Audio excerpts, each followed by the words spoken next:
Donc je vais lire pour vous Genèse 25. On va lire à partir du verset 19. Voici la postérité d'Isaac, fils d'Abraham. Abraham engendra Isaac. Isaac était âgé de 40 ans quand il prit pour femme Rivka, fille de Bethuel, araméen, de Padam, Aram, et sœur de Laban, l'araméen. Isaac implora l'Éternel pour sa femme, car elle était stérile, et l'Éternel l'exauça. Excusez-moi. L'Éternel l'exauça. Rebecca, sa femme, devint enceinte. Les enfants se heurtaient dans son sein, et elle dit, « S'il en est ainsi, pourquoi suis-je enceinte ?» Elle alla consulter l'Éternel, et l'Éternel lui dit, « 2 nations sont dans ton ventre, et 2 peuples se sépareront au sortir de tes entrailles. Un de ces peuples sera plus fort que l'autre, et le plus grand sera assujetti au plus petit. » Les jours où elle devait accoucher s'accomplirent, et voici, il y avait 2 jumeaux dans son ventre. Le premier sortit entièrement roux, comme un manteau de poil, et on lui donna le nom d'Ésaü. Ensuite sortit son frère, dont la main tenait le talon d'Ésaü, et on lui donna le nom de Jacob. Isaac était âgé de 60 ans lorsqu'ils naquirent. Mais on a lu plus haut que lorsqu'il prit sa femme, il avait 40 ans. Donc il fait tout ça, l'ange d'Ésaü, pour empêcher Jacob de se multiplier en fait. Pour empêcher qu'il devienne la nation. Son problème à lui, il attaque à cause de ça. Quand vous lisez, vous faites le calcul, Jacob en valeur numérique c'est 182. Israël c'est 541. Quand tu fais la soustraction, tu vas arriver à 359. Donc entre Jacob et Israël, il y a Satan. Tu vois? Tu ne peux pas devenir Israël comme ça. Donc, il y a une bataille, il y a un combat. Tu vois? Il y a un combat. Voilà pourquoi la Bible va te dire, le grain de blé qui tombe en terre, s'il ne meurt, il reste seul. Mais s'il meurt, alors là, ils deviennent nombreux. Tu vois? Ils deviennent nombreux en fait. Donc, entre l'enfant, je vais appeler ce premier enfant l'enfant semence, le premier échantillon, et la nation, il y a entre les deux, il y a Satan.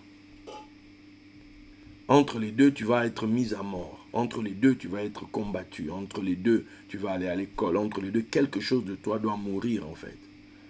Quelque chose de toi doit mourir pour que la nation, pour que Israël apparaisse. Et dans son combat là face à Satan, il va découvrir sa vraie identité. On va l'appeler du nom du projet, dont il est lui le porteur, dont il est lui le premier échantillon, dont lui il est la graine mère ou la graine initiale. On l'a appelé du nom du projet. La plupart d'entre nous qui venons sur terre, nous n'avons pas le projet. Nous vivons par rapport à nous-mêmes. Nous avons une perspective de nous-mêmes parce que nous pensons que nous sommes venus sur terre seuls. C'est comme Jean. On est venu lui demander, es-tu Élie? Il a dit non. Pourtant, à sa naissance, on a dit, il aura l'esprit et la puissance d'Élie.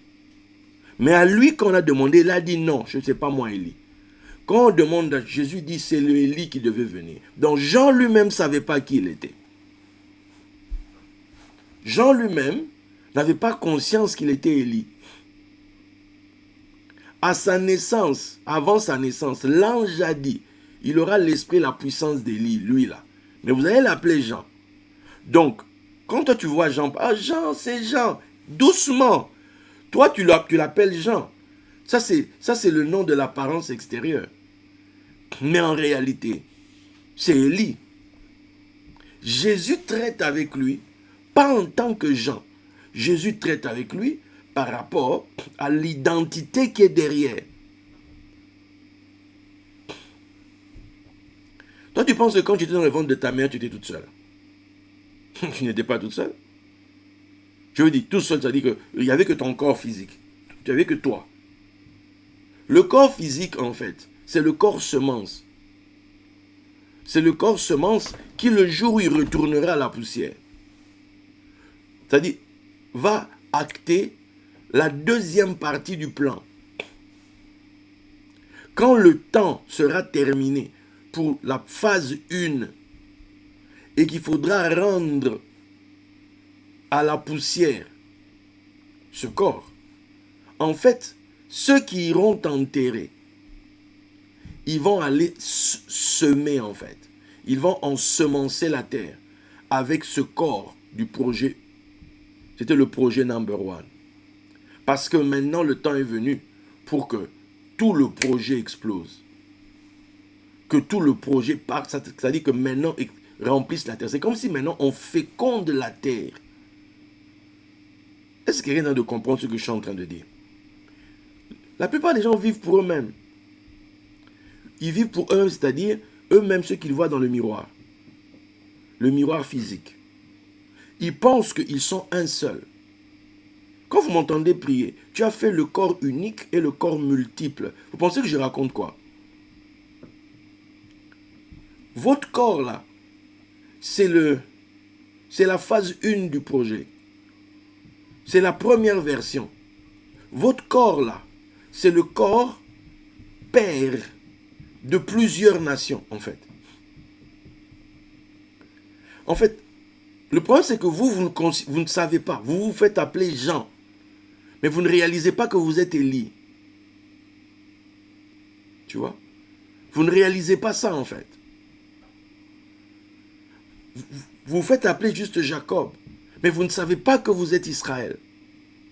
Vous ne savez pas que vous êtes l'Israël de Dieu. Vous ne savez pas que vous êtes père des nations. Quand on dit Abraham, père des multitudes, est-ce que tu te rends compte de ce que ça signifie? Quand tu lis Psaume 89, 51b, Psaume 89, 51b, c'est David qui parle. Il dit, « Souviens-toi que je porte en mon sein, tous les peuples nombreux. » Waouh! Voici quelqu'un qui a conscience de qui il est. Voici quelqu'un qui a conscience qu'il n'est pas juste ce corps physique que vous voyez là. Voici quelqu'un qui sait qu'il transporte en lui les semences de plusieurs nations. Que de lui va sortir ou doit sortir des peuples. Doivent sortir des peuples, des nations. Mais la vraie question est, quelle nation doit sortir de toi? Donc, quand tu écoutes la parole, quand l'enseignement vient, là, par exemple, on parle de la francophonie. Donc, Dieu t'a envoyé sur terre au milieu du peuple francophone. Un peuple qui parle une langue. Donc, c'est cette langue qui la caractérise. Et derrière cette langue, on a donc toute une culture. Derrière cette culture, on a toute une mythologie. Qu'est-ce qu'on dit par rapport aux choses célestes et compagnie. Et par rapport à ça, il y a des prophéties liées à ce peuple-là. Donc, il y a une énergie. Et on nous dit que ce peuple-là, Sarfat, c'est aussi le peuple qui doit s'étendre. La puissance d'extension, de globalisant dans le monde est forte pour ce peuple-là. Ok. Et on a vu dans l'histoire comment ce peuple s'est répandu. Il s'est répandu vers le sud. Il est allé vers l'Afrique en particulier. Il est allé vers l'Afrique occidentale, centrale. Il est allé, je ne sais pas, les Antilles là-bas. Il est allé vers l'océan Pacifique, Tahiti et compagnie. Donc, Nouvelle-Calédonie. Donc, on voit que ce peuple-là, qui parle cette langue, s'est répandu. Et aujourd'hui, il y a, par le biais des mariages, etc., des alliances, des unions, il y a des nouvelles nations qui se sont levées. Quelqu'un prend sa carte d'identité, identité française. mais c'est pas le français de la première version. C'est un français qui existe à cause de l'influence du français première version. Le première version s'est répandu. Le première version est allé vers son destin, a suivi son étoile, on va dire ça comme ça, et ça a généré. D'autres nations se sont levées. Et le combat que la France a aujourd'hui, c'est gérer, en fait. C'est gérer ça. La France est comme dépassée, en fait. Aujourd'hui, s'il y a des gens comme moi, et d'autres plus noirs que moi, mais qui sont français. D'autres sont plus blancs que moi, ben ils sont arabes. C'est pour quelle raison? Pourquoi il y en a ici? Pourquoi ils circulent ici? Ben, c'est le boomerang de la colonisation. C'est le boomerang d'une politique, d'un peuple qui a suivi son étoile, qui a suivi son génie, et qui est allé à la rencontre de ça, en fait. C'est comme Jacob qui va à la rencontre d'Israël. Qui sent qu'en lui, il y a quelque chose qui l'appelle à sortir, en fait.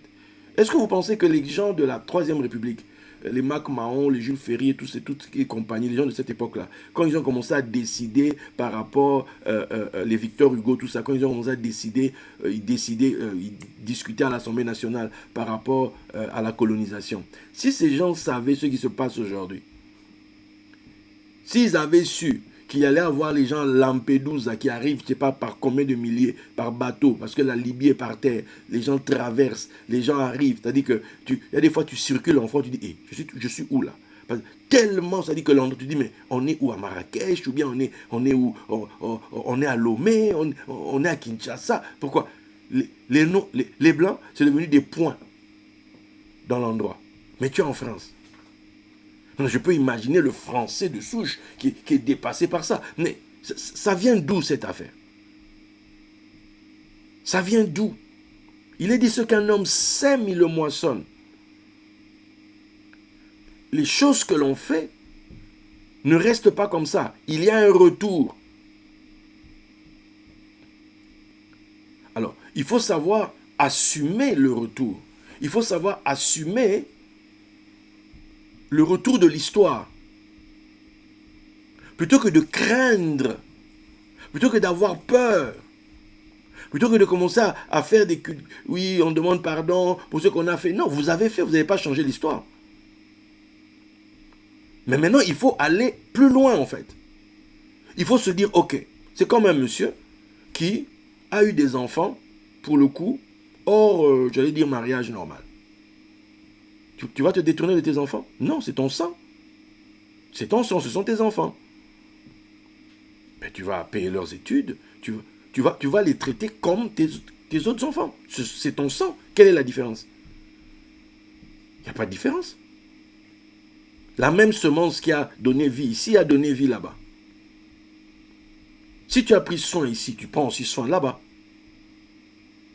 Vous comprenez ce que je veux dire? Donc, il faut aller jusqu'au bout des choses, en fait. Il ne faut pas, non, parce que, non, maintenant vous savez, non, ces gens-là, aujourd'hui, ils parlent français. Quand on dit francophonie, on est nombreux, hein. Dans la cour de la France, là, on est nombreux. Donc, Afriel, ici, là, et des fois, je salue ici, non? On a le Cameroun, le continent est ici. C'est-à-dire qu'on a le Canada, on a la Côte d'Ivoire, on a le Congo qui est ici, on a la Guyane qui est ici. Attends. Là, je parle de ceux qui sont, hein, qui ont des teints pas de ce côté-ci. Mais tous ces gens-là sont là pourquoi? À cause de l'histoire. Eux, ils ont choisi ça. Non, ils l'ont trouvé. Ils l'ont trouvé. Quand on leur apprenait à l'école, nos ancêtres, les Gaulois, et ils avaient demandé ça? Non. On leur a dit que leurs ancêtres étaient des Gaulois. Bon, ben ok. Maintenant, il faut gérer ces gens-là. On en fait quoi? C'était une erreur. Non, ce jour j'avais trop picolé. Finalement, bon, voilà, c'était pas prévu. Puis, non. Non. Quand tu as suivi ton génie, quand tu as suivi ton étoile de grandeur, qui t'a amené à t'élargir, qui t'a amené à sortir de tes limites, qui t'a amené à t'étendre, ben, il faut prendre en considération ce que tu vas trouver là-bas. Il faut prendre en considération, il faut assumer, il faut gérer maintenant les réalités. Traiter avec les gens comme les gens de ta propre maison. Il faut faire les choses comme on doit les faire. Il y a quelque chose en vous de grand, en fait. Vous vivez tous les jours en déséquilibre permanent, en train de rechercher un équilibre tout le temps. Il y a votre réalité de tout de suite, là. Vous pouvez regarder votre compte en banque, il n'y a rien. Et puis Dieu vient te dire, fais la confiance. Et je dis à Dieu, non. Non, mais Seigneur, tu as vu le compte en banque. Bon, et puis tu as vu que, voilà, c'est chaud. Tu retardes la chose au maximum, en te disant que Dieu va faire un truc pour que. Mais non, il ne fait pas. Et puis il te regarde. Et puis à un moment donné, tu réalises que non, je dois obéir au Seigneur. Et là, tu décides de marcher sur l'eau, tu décides de sortir de la barque, tu décides d'en parler. Oh surprise, les gens à qui tu en parles, Dieu embrase leur cœur. La foi les saisit. Ils ont la foi pour faire ça. Toi-même, le concerné qui t'est battu avec pendant des mois, tu es étonné en train de voir ce que Dieu est en train de faire. Tu dis, purée, eh ben dis donc, elle aussi. Lui, eh ben dis donc. Et puis la chose que Dieu voulait faire se fait. Pour quelle raison? Parce que Dieu va toujours t'appeler à sortir de ta barque. Va toujours t'appeler à sortir de tes limites et d'aller vers lui. D'aller vers ce fantôme qui marche sur l'eau. Toujours il fera ça.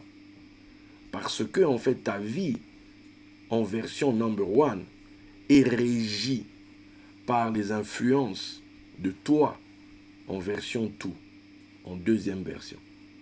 Ta seconde version en fait influence les actes de ta version number one.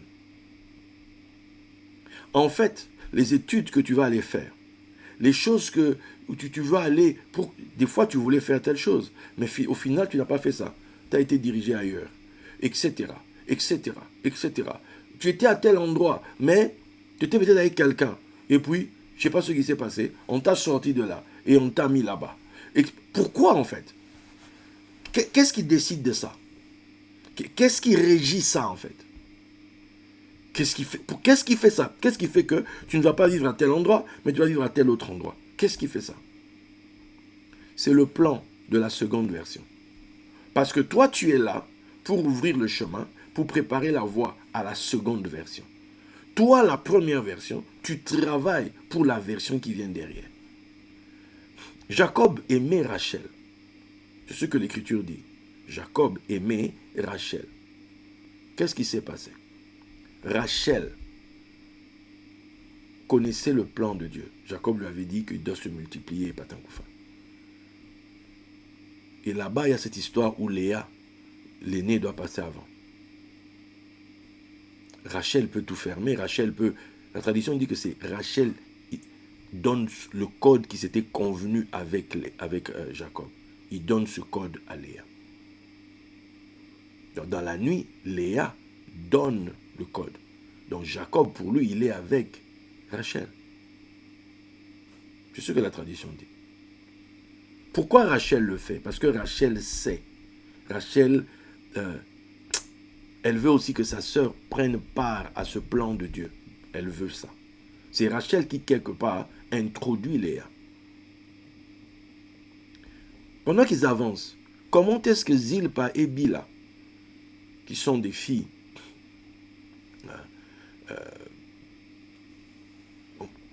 des servantes qu'on a mises là, pourquoi elles se retrouvent? Au début, elles sont là comme servantes, on les prend donc pour prendre les enfants, pour mettre au monde des enfants pour les autres, mais au final, les autres vont faire quoi? Elles vont les traiter à égalité avec elles. Elles vont faire en sorte qu'elles soient comme elles, des épouses à part entière. Pas seulement des demi-portions. Pour quelle raison? Parce qu'ils avaient compris le plan de Dieu. C'était la multiplication. Il fallait la multiplication. D'où il fallait que chacune y soit impliquée totalement. Vous ne vivez pas pour vous là dans la chair ici. Non. Vous vivez pour votre nation. Vous vivez pour votre autre dimension, votre multiplication en fait. C'est pour ça que vous vivez. Vous n'êtes pas venu seul. Il y a vous, la première version, et puis il y a la foule en fait.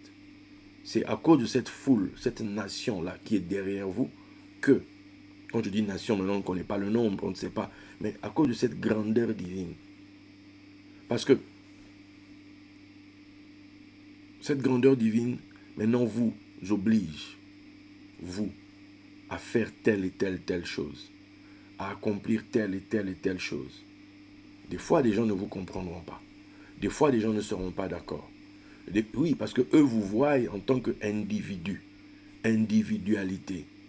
Mais vous, la révélation de Dieu, vous projette dans la foule, vous projette dans la nation. La vision de Dieu, moi, des fois, des choses que j'avais entendues à l'époque, où le Seigneur me disait, tu es plus grand que ceci, que ceci. Moi, je ne comprenais pas. Mais aujourd'hui, avec la francophonie, j'ai compris. Avec la francophonie, j'ai en fait une idée un peu plus claire. Cette histoire de Conféaf, est-ce que vous réalisez ce que c'est? C'est pas juste ce qu'on a fait là. Ah non, non, non, non, non. La Conféaf, c'est une organisation qui va couvrir le monde. Vous comprenez? Une structure qui va faire différentes choses, etc., etc.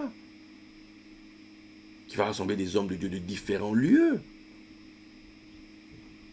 C'est pas juste une conférence. Il y aura des conférences, mais pas que. Il y aura des tas d'autres choses. Parce qu'on est censé influencer la francophonie. Les eaux que tu as vues, ce sont des foules, des nations, des peuples, des langues. On va marcher sur les eaux de la francophonie.